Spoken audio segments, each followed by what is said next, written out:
The views and opinions of this broadcast do not reflect the views and opinions of Armed Media, New Productions, and its affiliates. Enjoy the show. Doctor, give me the news. I got a bad case of loving you. No pill's gonna cure my ill. I got a bad case of love. Hi, it's Dr. Maryel McKinley from Conversations from the Couch. Tonight we have a really special show. We have as a guest co-starring host tonight Miss Jean Coulter, and she is the famous stunt woman that you may have heard last week. And our special guest tonight that we're interviewing is KB from Big Ray and KB.com back east. They have a syndicated radio show about the paranormal. He's with Richmond investigators of the paranormal from Paranormal Talk Radio, and that's Ken Ballos. Jean, say hi to our guests again tonight. Good evening, Ken. How are you? Doing great. Good afternoon to you, ladies. I'm glad to join you tonight. Like I said again, I'm KB from Paranormal Talk Radio. I love it. So, KB, well, Jean, you've had some experiences that we talked after the show last week. You were telling me that you had some experiences up there in the desert where you live. You want to tell a little bit about that, and we'll see what KB, I'm sure he's got a lot of, in fact, I think he has a guy from Air Force One that worked on Air Force One for three presidents that actually films that type of subject matter. So just tell us real briefly, and then we'll have KB respond to you. Well, I'm sure you've heard of the string of pearls, the big white silver balls, and I had 3 of them out in front of my house here, and all this electricity was coming out of them. They go from 1 ball to 4 balls and back to 1. It was unbelievable. And they came 2 nights in a row, and I almost could feel them. It's so strange to talk about it, because when you're watching them, it's just the strangest feeling that you have. It's not like you can communicate, but it's almost like you are. But it was so strange looking, and then they flew away, and in an instant they were gone. It was unbelievable. And nothing on the radio or news or anything about it, so nobody ever heard about it, But I filmed it, so at least I have it on film.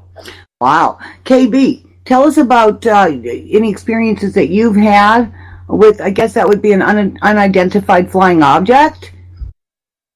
Sure will. I'll tell you what, it happened back in 1965. My twin brother and myself were in this old barn across the field, and we climbed up on the roof that day. We happened to be sitting up there, and all of a sudden we saw this black object with cigar-shaped. You could see like a shiny part of this object. As it got over the top of the old barn, it looked to be the size of a football field, and that's how high it was in the air. And next thing you know, there was no wind blowing, nothing happening. It was just a quiet summer day, nice and warm. Next thing you know, the barn started shaking, like somebody took a whole barn and started shaking. So we ran across the field back to the house, and we told everybody what we saw. Well, some people laughed about it. Some people said, you saw a UFO. I'd say almost 45 years later, I invited Will Allen. He's an engineer on Air Force One. He was going to come on a radio show and talk about UFOs. As we were standing on our back deck of the house, prior to going to the radio show, he said, KB, look up. It was probably around 8 o'clock at night. I happened to look up in the air. I saw the same object that I haven't seen since 1965, same shape. It shot across the sky so fast it disappeared. And like I said, I live in the country, so there's no lights, no cars, no nothing. Some people try to say, it was a car light, it was a bug. Heck, it'll be car lights or bugs when we're in the country in this total darkness. I know what I saw. I saw it back in 1965, and I saw it again a couple of years ago. So, what color was it? What did it look like? Well, the one I saw at nighttime, it was shaped just like a cigar-shaped cylinder, and it was so bright, but it shot across the sky so fast, and it went across and just vanished, like cut the light off.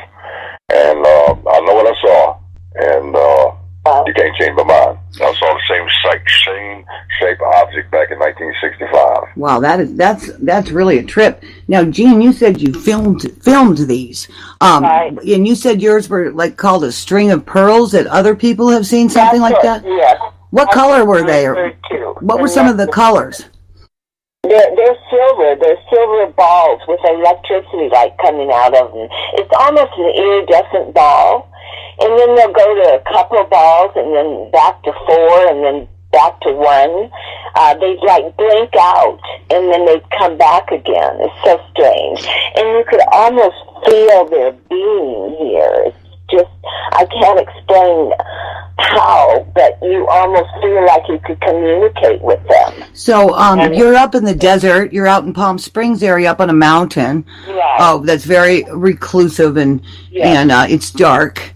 Right. That just blows my mind. I remember listening to some shows that KB and Big Ray did, and they had a guy on there. Like he's talking about the guy that was on his show when the same night he saw that cigar-shaped thing later.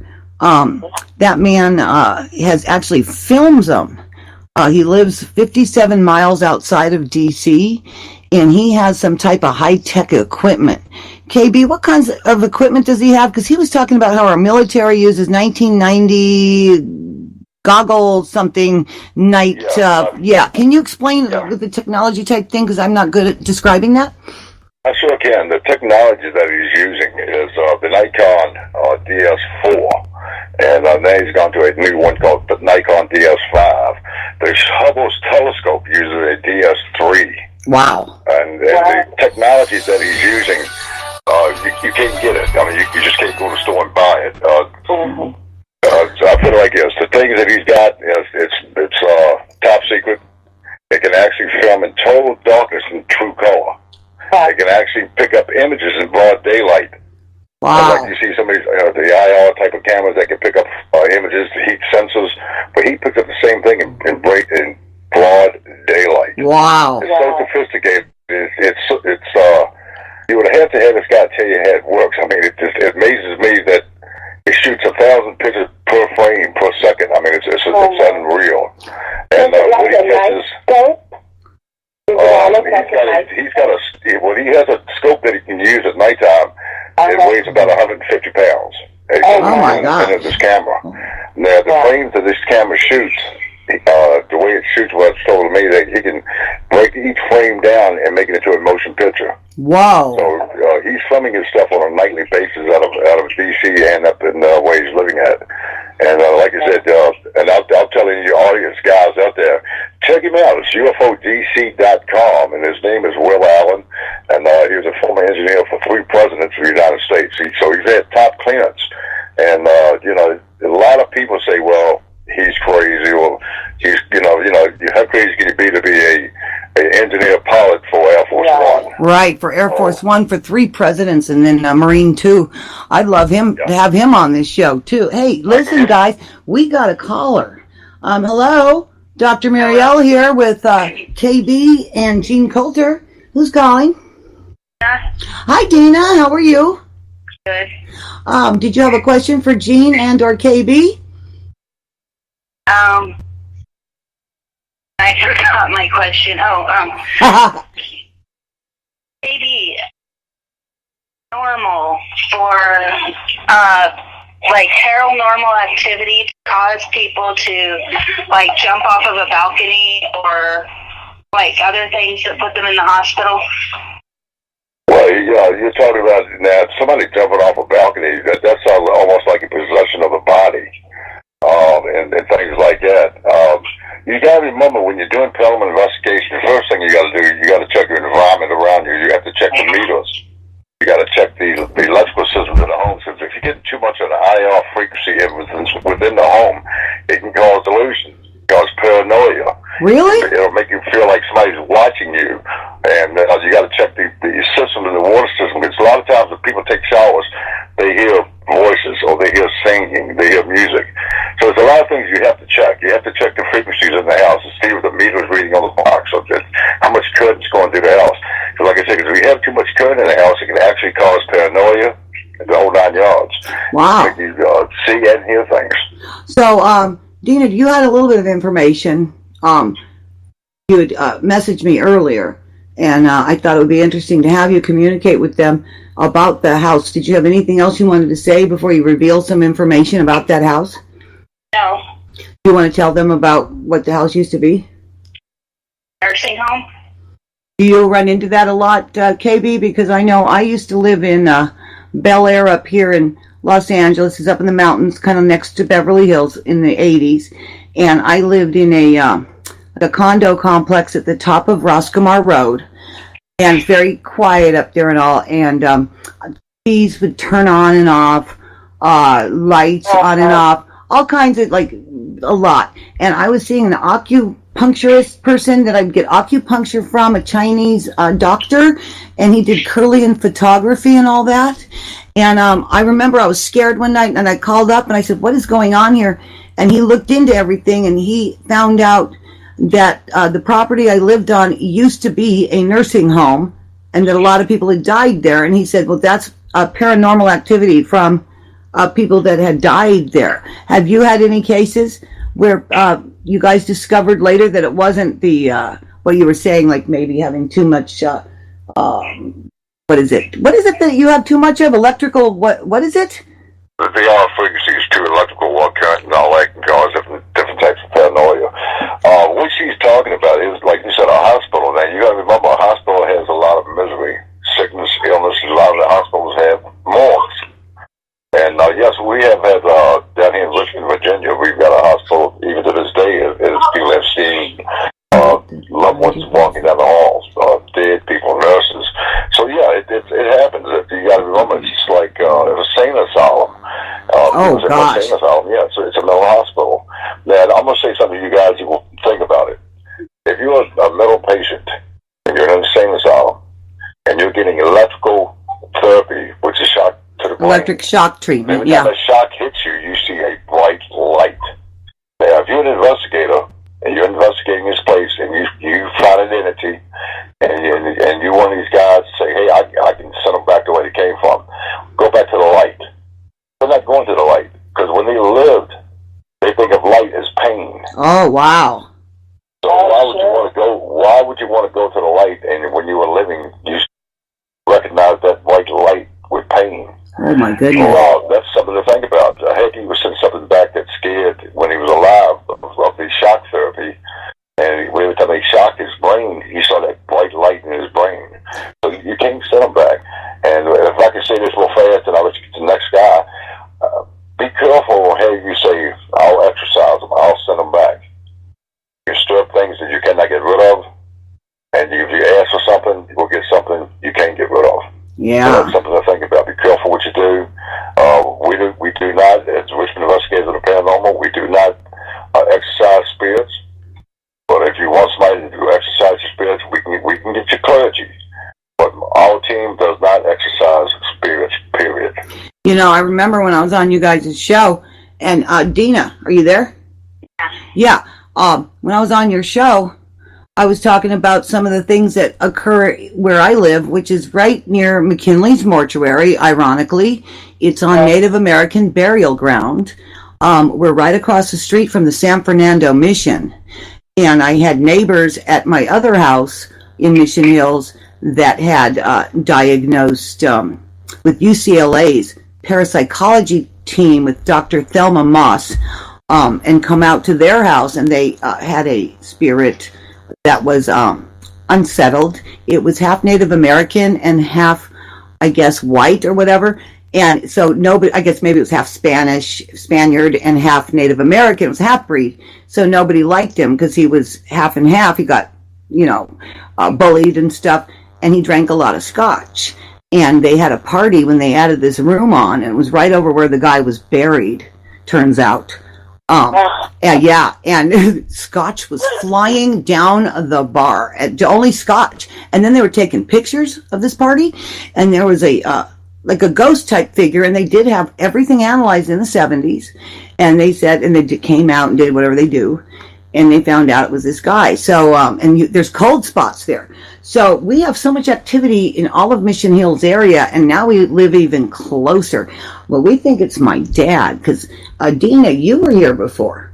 Tell them about the shoes. Tell them about the shoes. My audience about the shoes. And Jean, tell her about the shoes because KB's heard this, but hear it again. It's trippy, and my mom does think it's my dad. He was in the shoe business. Listen to this. We would put the shoes together in one spot, and the next thing we know, there would only be one of each shoe, and they would be nowhere to be found for days. And then they'd pop up somewhere. And I have a lot of shoes, don't I, Tina? I got a lot of shoes. And I tell you, it's a pain in the butt when you're trying to get ready for a red carpet or whatever, and you don't have one shoe. It gets annoying.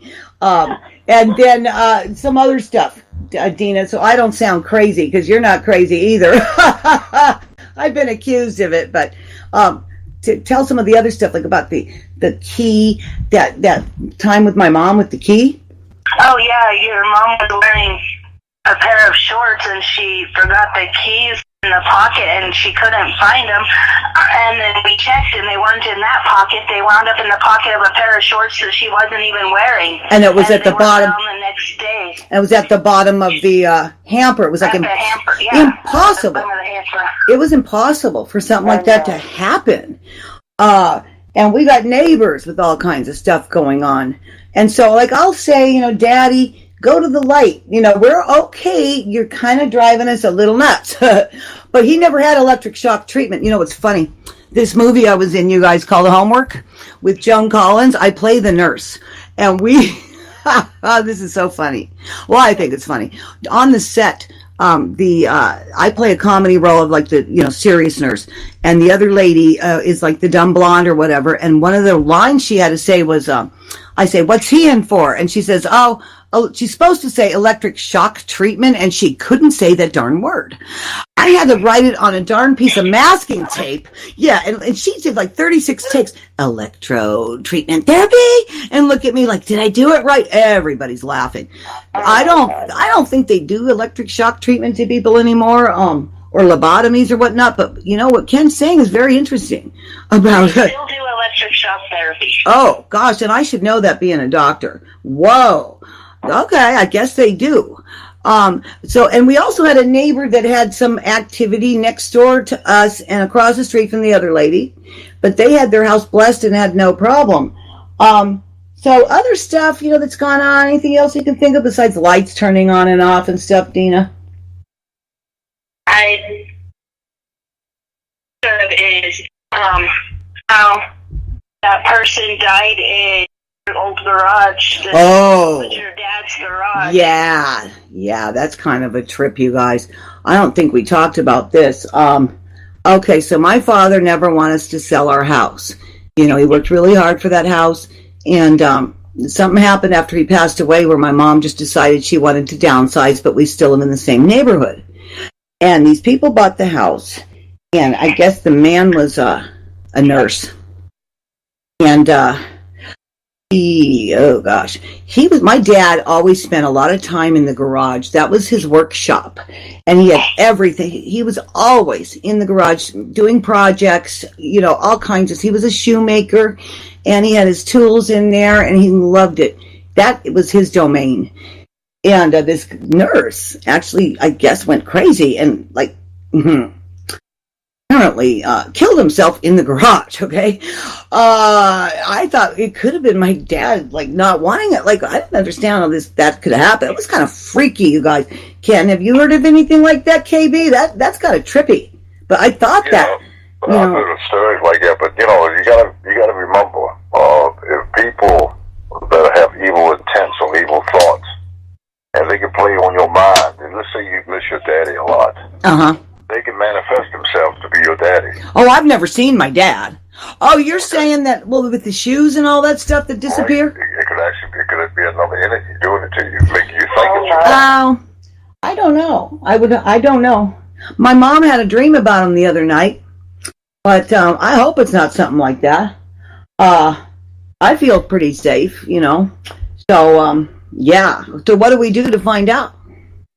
Well, you can bring a reliable team out there to do an investigation and see what they come up with. I mean, that's what I would do. I would bring in a professional team. I'm talking about somebody that might be licensed or something like that. That will come out, do the investigation, and find out what they can find.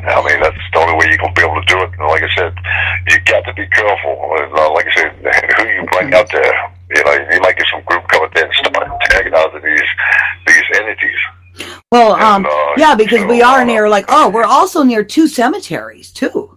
Right down the street. Yeah. Yeah. So, well, you know what? That'd be interesting to do if you could later tell me how to do that. I'd like to film it, and put it on TV. Don't they do that, though? Don't they take pictures and don't No, I'd like to actually I'd like to do a TV show, like that kind of filming, not just pictures, but do they take pictures? They use other types of equipment. Right. KB, what kind of equipment? Gene's wondering what kind of equipment that they might use. Well, I don't know what these other groups use, but I know we use state-of-the-art NASA technology equipment that we use. And like I said, the equipment that we use, even the ghost shows that you got on TV, like Ghost Adventures and all these different shows, doesn't have this technology. Like I said, the technology that we're using is far beyond anything people have ever seen. And like I said, we can film in total darkness and true color. I know when we go out, we're doing a Bigfoot investigation later this year at a Bigfoot conference. You're going to have the guys out there using the RF cameras, which is the green-looking haze camera. We'll be filming in total darkness. If there's anything out there in the darkness, we're not going to see a green image haze. We're going to see a true color if there's something out there. Wow. Like I said, the technology that we're using is far beyond anything that anybody's ever seen. And it's filmed in a ultraviolet, HD, 4K, ultravision filming. So like I said, it's totally different than what you would see on TV. So what do you see, Ken? Do you see a beam, or do you see a cloud? No, we would see a being. Whatever projections out there, this camera's going to pick it up. And the resolution of the camera is going to bring it what it is. So, if it's something out there, if it is something out there, we're going to get it. Wow. Awesome. That's impressive. Did you have any other questions for Gene or KB before we play the music by Divine Nation in about 4 minutes on the break, Dina? Yeah, I have a question for KB. I have seen, since my daughter has died, I've seen orbs. Is that her, or what could that be? I always see, an orb, it's dancing around wherever I'm at. It's a possibility that we're letting her way of telling you, Mama, I'm okay. It could be that. And like I said, that's a good thing about it. I'll tell you what, I'm going to tell you what my own mother told me years ago. If you think about a deceased person or a loved one, that means they're thinking about you. It could be powerful that she is there saying, Mama, I'm fine, and I love you. Oh, that's sweet. Did you hear that, Dina? That's beautiful. We at the end of our show, we do tell people if they haven't been told they're loved today, that we love you, and I love you. And so I'll say it too soon rather than too late on this show. Well, Dina, thank you so much. Did you have one quick thing for Gene or anything? We got about 4 minutes till we're going to be playing Divine Nation's music for 3 minutes. I don't have a question for Gene. I just want to say it was nice to hear her again and inspiration to the show. Oh, how sweet you are. Thank you so much. That's so kind. Well, thank you so much. And anybody else call the 800 number, and we'll try to catch you during the music break. Thanks, Dina. Bye-bye. Isn't that nice? How That's sweet. Really sweet. So did you have any announcements to make for the people about your show, Bob and Delbutt, or anything during the next couple minutes before we play our music, KB? Yeah, I'll tell you what I'll do. I'll tell the people a little bit about Bob and David and how we got to be where we're at.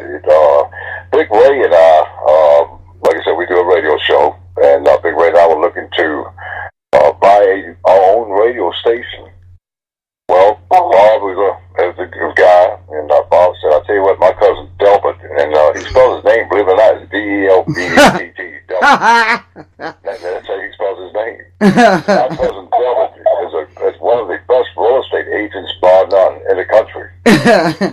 So Bob and Delbert got together. They talked to Big Ray and me, and he told us how much money he needed to buy a studio, that he would give us the state-of-the-art studios. Well, Big Ray and I put our money up, gave it to Bob and Delbert, and about a month or two later, Delbert came by. He said, look, I got you guys a beautiful, beautiful radio station.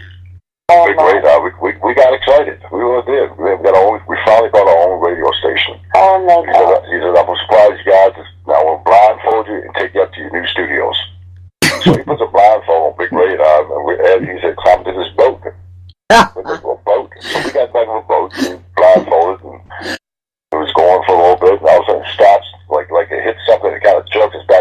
He told us to take the blindfolds off, so we take the blindfolds off. Come to find out, he had bought a shack. Radio station back in the 1920s. Somewhere deep within the Chickahominy swamps. So that's where we broadcast from on Friday nights. Somewhere deep within the Chickahominy swamps. Yeah. Broadcast out of an old haunted radio station. Chickahominy swamps. Bob and Delbert, especially Delbert, he's about 5'4". Little con artist. He's been bought from everywhere selling anything. I mean, he can't sell nothing. Delbert is about 6'4". He's not too bright, but he means well. He means well, but he's not all in. Of course, Delbert, he makes him Bob does everything that Delbert tells him to do. He does his cousin Delbert. The last I heard, you just told me that a real estate, Ken. Is now owns a leaky boat rentals. Leakity leak boat rentals. And boat rentals is down in the Chickahominy swamps. Make a beach in the swamps. Last I heard, they had a cab company, KB. He puts a clay cork in the bottom of the boat. And he rents the boat so you can go out to the swamps. And go to the beach. You get in the water, next thing you know, the boat's leaking. The corks are leaking because they're made out of clay. And then he's going to charge you to repair the boat because you did damage to his boat. Well, what happened to his cab service? I thought they had a cab service. And you're telling me they got a real estate license. He owns a cab service that will take you out anywhere you want to go. It's a leaky cab service. Oh, my God. Their motto is this. They're never on time. They're never on time. Guaranteed. That's the motto. We're never on time. If you call them on a Tuesday, you might get them next month. But he's going to charge you when he gets there. Oh, yeah, he'll charge you. He'll charge you for the 2 days you waited. Delbert's pretty sharp. He'll charge you the whole month. Well, anyway, we're about ready. Are we ready to play the Divine Nation from Ghana? We have Divine Nation. I think that they're playing tonight. It is like a Christmas song in their country. It's a cover song. I think that's the one that they're having us play. Otherwise, they have a song called Closer to Me that I love. It's an original. And they also have one called Ebony something that's really good, too. I'm sorry. I don't remember. But he wanted us to play whatever one that he sent to you, Jimmy. You got that, Jim? Jim Bell, our producer back east? Jimmy. Uh-oh. Jimmy, did he fall asleep? Jimmy. Jimmy's like a character on my show. He's our producer back east in near Boston in New Hampshire, and he mixes the show live. And he's the one that adds the music and all that. Jimmy! He's got a good show that he does, too. It's on Thursday nights, and it's called Pot Talk. And so all the people that like the pot and all that, they can call that show. And he does a good job. Jim! I think Jim might be asleep. No, here he goes. Oh, that's somebody calling from the 800 number. Okay, hold on. Yes, this is Dr. Maryel on Conversations from the Couch. Who's calling? Hello? Hi, Kristen. Well, it looks like we're not going to, my producer, we're going to just keep going through, you guys. Now, Kristen just called. You have a question for KB or Gene Coulter. Kristen, you're live on the air. Yes, my question is KB. Okay. Hey, go ahead.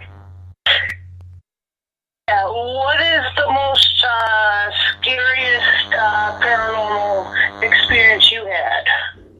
Oh, man. I'll tell you what, I've had one of my first paranormal experiences I had, I guess it scared the heck out of me. Yes, I got into the paranormal field. Many years ago, I was dating this young lady, and she ended up being my wife. She's passed on since. One night it was snowing and real bad, and it started sleeting and the whole 9 yards. So they said, look, you don't need to be driving tonight. You need to go ahead and stay here. We'll put you on the couch. You can sleep all night. If it gets better the next day, you can leave. So that night, I went to bed, laid on the couch, kept the lights off, and I was about 2 or 3 o'clock in the morning. I woke up. As I woke up, I saw this guy standing in the hallway between the bathroom, the kitchen, and the living room. Oh, my gosh. He was standing there, and he was looked to be about 6'4" or bigger. And he was just standing there weaving from side to side, just going from side to side. That's creepy. Well, I thought it was her dad. I said, Ralph, doing? Why are you looking at me this time of morning? I'm trying to sleep. Why are you looking? So he didn't say nothing. He just kept going back That's and forth. Just scary. weaving back and forth. So I rushed back. I cut that light on. In that hallway was nothing. Oh my gosh. Nobody was there. Wow. That's I scary. said, well, maybe I'm dreaming. Maybe I had a dream. Right. So I rushed back. I cut the light off. He was still standing there. Oh my gosh. Oh my. What did you do? He was going from side to side. Oh, well, being me, KB, I rushed back there. I cut the light on, and guess how I slept? You slept with the light on. I slept with the light on. That unnerved me real bad. And I found out the next morning. I asked her mother, I said, have you all had anything strange in this house? She said, what you mean? I said, you had anything strange? She said, what? Did you see the guy standing in the hall? No. Really? Yeah. Wow. And, So who was it? Did you figure that out? never figured out who the guy was. Like I said, it was all new to me, but her mother told me that they've had paranormal with this guy in the house for many, many years. And come to find out that the land that the house was built on an Indian burial There ground. you go. Oh, no. Just like where we my live. God. Hey, Gene, you're out there Well, in that's Palm another I Springs. heard. Don't you have out in Palm Springs? There's a lot of Native American ground out there. Have you ever had any? And you live in a really remote but beautiful, overlooking the mountains. Have you ever had any scary stuff or anything? Other than the UFOs coming. That's scary enough, right? She just, Kristen, she was just telling about her UFOs. And I'm going, have you ever had anything scary? You know? So any other questions? Kristen, for Jean Coulter, our stunt woman, and she did stunts for Jaws 2, 007's A View to the Kill, and she did Charlie's Angels. Hey, you had a near-death experience, didn't you, Jean? Kristen, you can hear the show right now, right? On the show. Kristen? Yeah, I can hear it. Okay, cool. Yeah, tell us. Do you mind telling Kristen and us in the audience and KB about your near-death experience on Charlie's Angels? No, I don't mind at all. I was going 40 miles an hour in the car, and I had to jump out at the time. And I jumped out, and I had a concussion, they tell me. And I went up into this bright light, and it was just like dead still, dead quiet, and it was so bright. You couldn't hear anything. It was just dead silence. And the light was bright, and I turned around, and I could look down, and I saw all the crew, and Cheryl, Lad, and Sarah. Everybody was there. I could watch them walk around and do what they were doing. And then I woke up, and Cheryl was with me, but it was so strange because I felt like I almost went up into another dimension, is what it felt like. Wow. And it was so eerie because it was so quiet and so bright, and just it felt like it could have been heaven. You know, it felt that way. So I don't know what it was, but I felt like I was in another dimension for sure. And luckily I came back. But I remember at the time when I was up there, it was like somebody was asking me, do you want to go or do you want to stay? And of course I didn't want to stay. So I said, no, I want to go back home. So I was left on the ground waking up after my concussion, and that's what it was. It was very strange. Wow. And, you know, you don't forget things like that. Oh, heck no. Especially looking down at Cheryl Ladd from Charlie's Angels. So so my producer just poked me online. Hey, Jim Bell, you back with us? Jimmy? I am. Yay! Can you play that Divine Nation song? Because we got people that are really dying to hear that song. Well, not dying. We're talking about near-death experience. That's not like that, people. Not like that. It's called Divine Nation, and he's going to play the song. We're going to take it with us. We're going to be listening, and we'll be right back. This is Dr. Maryel, Conversations from the Couch with Gene Coulter, 10 Funny boy. It's a name on the block, yo. Rapping there, made a nasa could have made them, you could have no for size 80. Phone Nana. Ghana.music.blog. Yeah, you chop my money. You think say I be crazy. Every day give me this, give me that. Yeah, you think say I be nothing. Yeah, you turn me up. The things see they do, yeah, warm me up. Baby, yeah, circle up. You think say I fool, yeah, bubble up. Me now want see your face. So pretty, yeah, go find a way. You chop money every day. So pretty, yeah, find a way.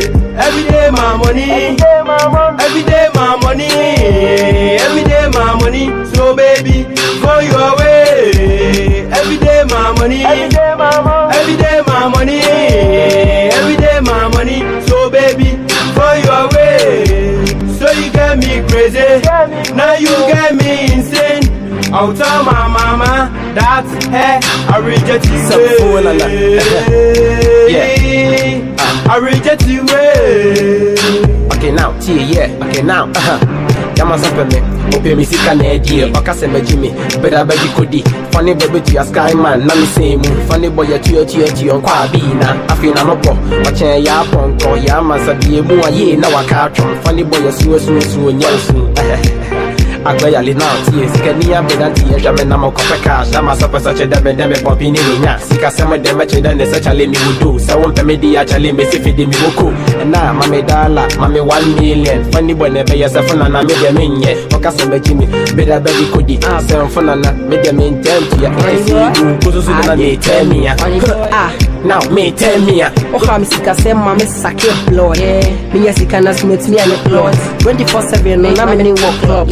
No me yadia, run up applause. On same, funny boy near photo. Oh, I just saka wood to damage Chirakuko. Yeah, Ndaka Sobe, Kame Black upon us, new human mobo. When you sap, also, Nelson, Yaman Sam Pemmy, Missy where the show, and now 1 million, I did 2 million. Crossing your by a beer, crossing and yatia. I want to see your crown. One watchman, some brandy pizza. No idea, oh, couldn't find idea. No idea. Then natural mamical cancer. I don't have no roof yet. Let the child don't go down any motive. No tradition, my little yes, how about it? What for? You know me, yes, I'm tired. We'll be a fan of yes, sky engineer. Media meaning the muddy black. Yes, sky engineer. Media meaning Louis Temega. Yes, I'm to mama, I'm to mama, that I reject you. I'm to mama, I'm to mama, that I reject you. I reject you. It's your name on the block, yo. Download exclusives from Ghana.music.blog. Hey, we're back. It's Dr. Maryel McKinley, Conversations from the Couch. We've got Jean Coulter, guest star co-hosting. She is the famous female stunt woman, an icon and a legend. And we have the legendary KB from Richmond Investigators of the Paranormal Talk Radio. And we're back from the break, and thank you to our musicians from Divine Nation.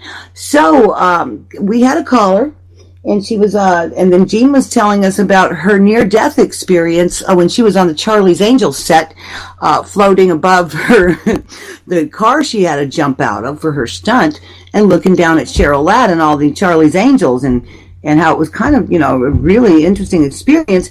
KB, you said that you had some other things you wanted to share when we were talking during the music. You were talking about something that happened about a year ago? Yeah, I was talking about that, but I want to say something about Cheryl Ladd. Okay. If I would have saw Cheryl Ladd, I probably say, yep, I done died and went to heaven. No doubt about that. I would have been in heaven. That's cute. He's always funny. He's always good for a good joke.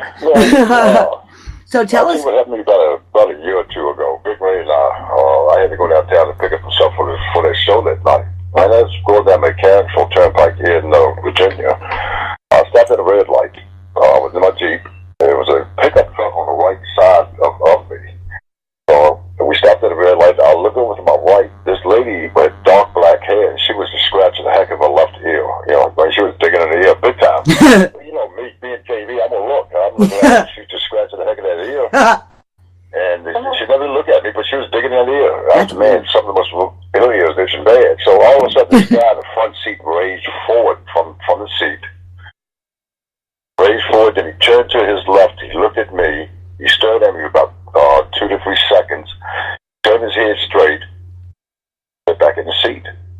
The look that this guy gave me is like, what the hell are you looking at my wife like that for? Oh. That's what went through my mind. Right. I'm thinking, well, yeah, I'm just watching a bigger Right. She was digging that ear. So as she was digging that ear, the light changed. She went to take off, and she was in a professional pickup truck that sells auto parts. As she took off, I only saw one head in the back of the glass. You know what? Wow. Okay, so you're saying when the guy was looking at you like, what the heck you looking at? He thought you were staring at him because it was apparently some type of a ghost or spirit that was itching their ear? Well, she was scratching her ear. She was digging her ear itching. So as she was scratching her ear, he leaned forward out of the seat. He turned to his left, looked at me. Right. All right, and then he gave me this evil look, and then he turned his face around straight. He stepped back in the seat. So when the red light changed, all I saw was one person in the truck. And it was her. Yeah, just her by herself. So about a mile down the road, stopped at another red light. Well, my Jeep sits real high. As I looked back over to the right, I thought maybe he's doing a no-no or something like that. Yeah. And I looked, and there was nobody in the truck but her. Oh my gosh! I wonder what the heck she was digging her ear. Wow, this is weird. I'm like, where did he go? He could have got out the truck. I mean, yes. He just didn't stop and jump out the truck and gone. So I got to phone him off the back of the pickup truck, and I called this company. I said, I'm going to ask you a strange question. He said, yeah, what you want? Go ahead. I said, do you have a guy that has a red beard, short cropped, wearing a tan baseball cap and a leisure tan jacket, right? Working for you guys? But yeah, we used to. I said, you used to? Well, it went through my mind that she had picked him up. He used to work for us, but he's been dead about 4 years. Oh my gosh! Wow! I saw this guy at 2:30 in the afternoon, broad daylight, in the pickup truck. I described him as a white Caucasian male, red beard, tan cap, and a tan jacket. Wow. That was him. I wonder what's up with the ear thing. Do you think that she might have been feeling something in the car with her, or did you ever figure that part out? I couldn't figure that out. I figured she just had a bad ear itch or something. The way she was scratching that ear, I was just looking at her, watching digging her ear, she's itching real bad. And like I said, when he raised about that front seat, he raised it like he was set forward in his seat. That's weird. Turned his head to his left and looked at me, like, give me that kind of like... Scary. Where you're looking at look. Yeah. And then he turned his head real slowly straight, get back in the seat, and that was it. Wow. Let me ask you something, Kim. Do you ever communicate with any of these beings? No, I'm not psychic. No, they don't do that. He was saying earlier in the show that they don't mess around with anything like that. It does, but Big Ray and I'm not a psychic guy. I'm a film investigator. So when we investigate, I investigate just like I'm doing a crime scene or something like that. Right. So that's how I do it. Is it okay if I say something how you would be able to do a crime scene, or I can keep that private? We gather the evidence. We get the history of it. Like I said, most of the time when we go out and investigate, we do a research. We go down to the library. We go to the courthouse. We get all the records and deeds about this property, so we know everything about it. What was there years ago? So we know everything about the property. If there was a homicide or a murder or somebody passed away, we usually know about it because, like I said, we go through all the researches. We go to the library. We go to the circuit courts, and we get the deed records and everything. So we do a rival search on the property to find out what was there, what was on the property at maybe 100 years ago. Have you ever had, I know that you know all kinds of people, like you guys had a psychic attorney that was with ABC, and he was completely sane. You have the guy from Air Force One. Have you ever talked to any homicide detectives or anything that they might have run into some weird situations ever? Yes, we have. I got a couple friends of mine that work homicide, and they told me some of the strange things that happened to them while they were investigating a crime scene. Wow. That's freaky. Things like that. So it does happen. Wow. And like you guys were saying earlier, like a near-death experience with it. I experienced that many years ago. You did? I was a young guy, probably about 16, 17. Huh? I went to one of these restaurants here in Virginia that said they sold hamburgers. Come to find out down the road they were closed because they were selling horse meat. Oh, no. And I got food poisoning. Oh, no. Oh, no.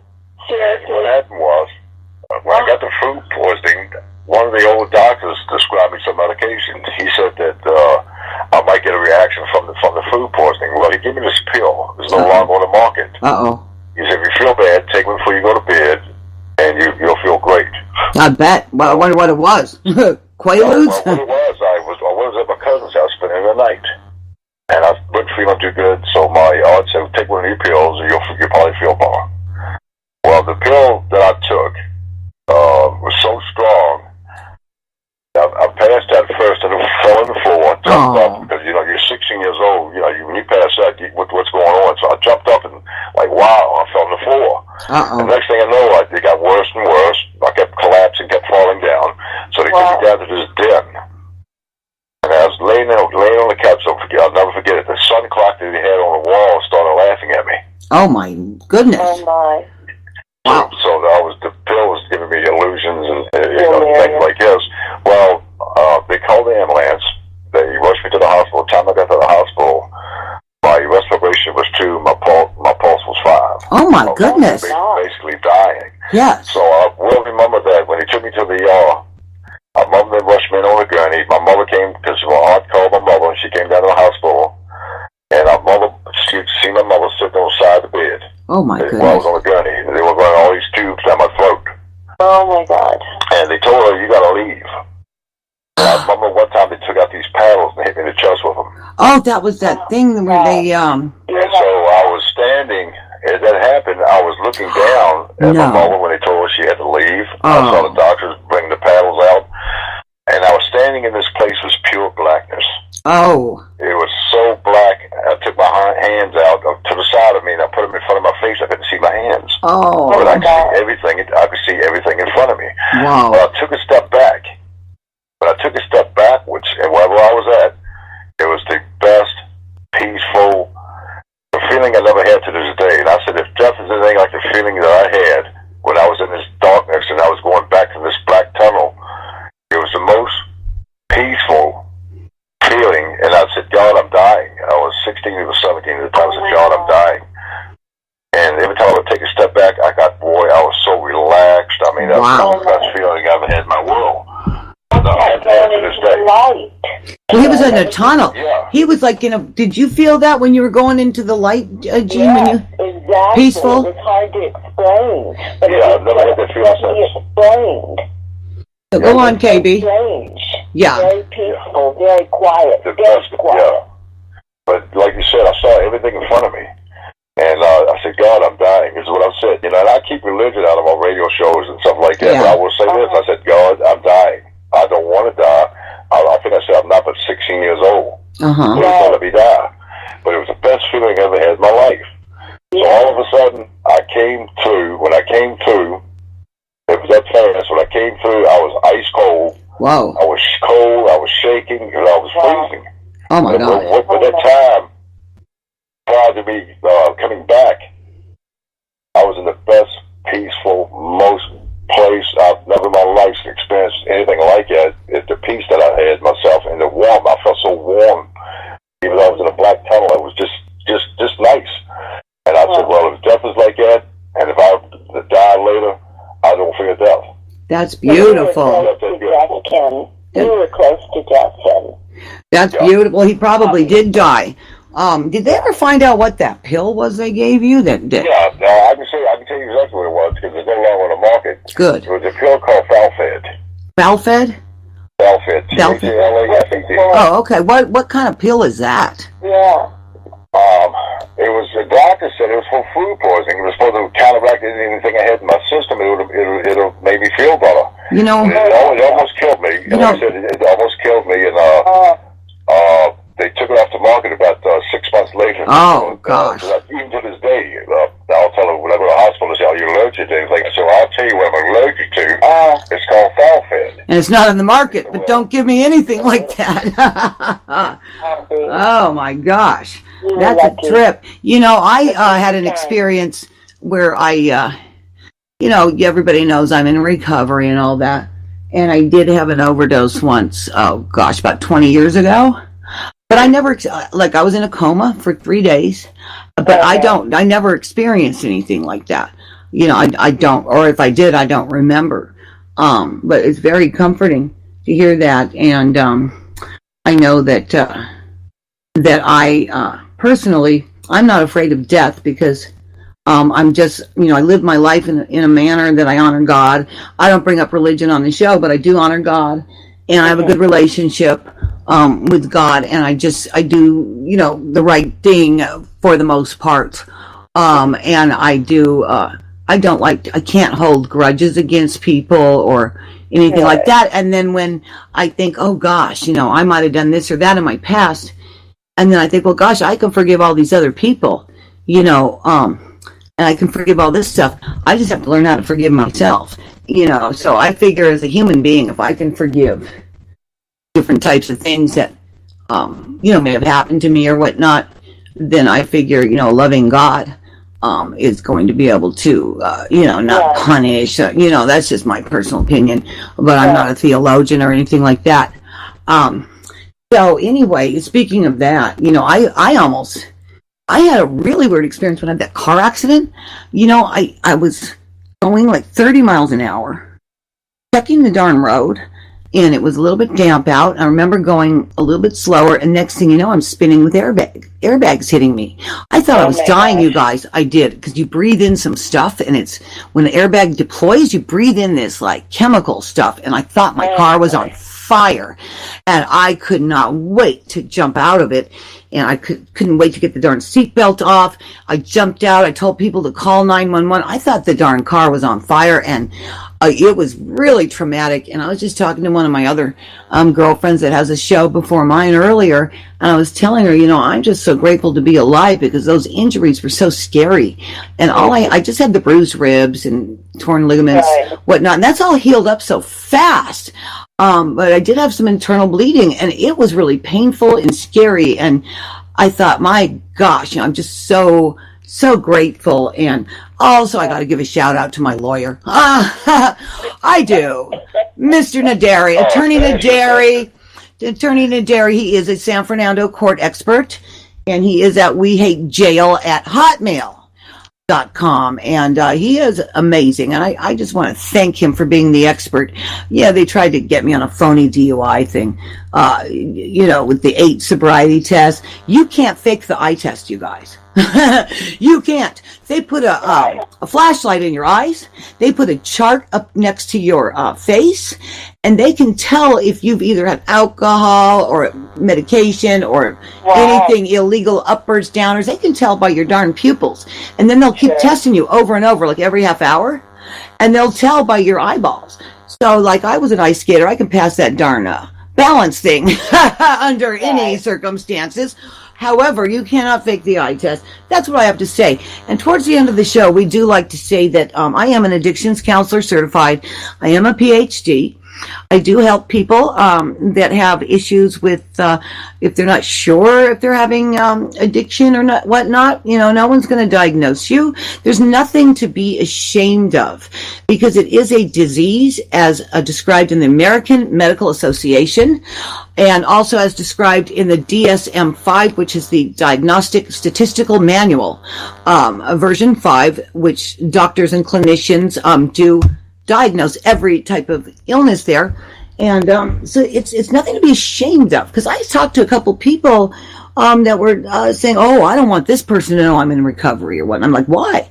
That's a good thing. If you're in recovery, it is a positive, good thing. And the amazing thing is that you don't have to pay a bunch of money, unless you're going in for detox, because it is dangerous. Oh, I have to say this. It is very dangerous to withdraw from alcohol, which is a drug. It's a legal, lethal drug. It's very addictive, and more people die from withdrawing non-medically from alcohol than they would say from like heroin, from benzodiazepam, which is can take 3 years sometimes, where people have anxiety attacks from withdrawing from that for 3 years. If you read Betty Ford's book, you'll see that in there, and who started the Betty Ford Center. So alcohol is considered a drug, a liquid drug, and it can be serious. So is heroin and all that. But more people die from withdrawing non-medically from alcohol than from, say, heroin or methadone. Yeah, so yeah, well, a lot of people have died from it. And so, as we're closing out the show, I would like to say anybody needs help, just call me. You can find me on online. Dr. Maryel McKinley. That's DrMaryel McKinley, McKinley. And you can contact me through my website, or you can look on Facebook. I have one of my phone numbers there. And I do help people free, or I will give them a referral. And I also help people with depression, anxiety, PTSD. And I also have a group of people that work with me that will help you during the day too, because I can't be, 24/7, handling everybody, but I do give you personal attention, and it's nothing to be ashamed of. So if you have the courage to call, please do, and know that we love you. If you have not been told you're loved today, I love you. And for everybody out there, please say I love you too soon rather than too late, because we don't know what tomorrow brings. And all we really have is today. So I'm so grateful to have my two guests, my guest co-host, my co-star, Jean Coulter, and I'm so grateful to have you on the air with us tonight from Richmond Investigators of the Paranormal, from Paranormal Talk Radio, Mr. KB, Ken Ballos. And would you like to say where they can find your show, KB? Yeah, we do a live video show on AMFM Radio Friday nights at 10 o'clock. You can also catch us live on Facebook as we simulcast our show around the world. And I appreciate you saying, Doctor, that you helped everybody. I might have to have Delbert call you. He has an addiction. Does he have an addiction to conning people? Yeah, he has an addiction with money. Yeah, he'll kill for money. So I might send him your way. And we don't. Never do the same. We don't laugh. We're not laughing. These two characters. There's something else. Has anybody ever met them? These two characters. Oh, we got about 30 seconds. Has anybody ever met Bob and Delbert real quick, KB? And then we got about 20 seconds. We'll see him in the movie coming out here in the near future. We're filming a movie, and Bob and Delbert will be in the movie. Bob and Delbert will be seen in the movie. The famous Bob and Delbert. Well, thank you, KB and Jean Coulter. Thank you, Jim Bell. And I want to shout out Joe Rocks Live on Thursday nights, Behind the Velvet Rope with Irina on Friday nights, Embrace Your Power on Monday nights, and me, Conversations from the Couch with Dr. Maryel. I love you, and blessings. Bye-bye, and don't forget to call me. Call me. Love you guys.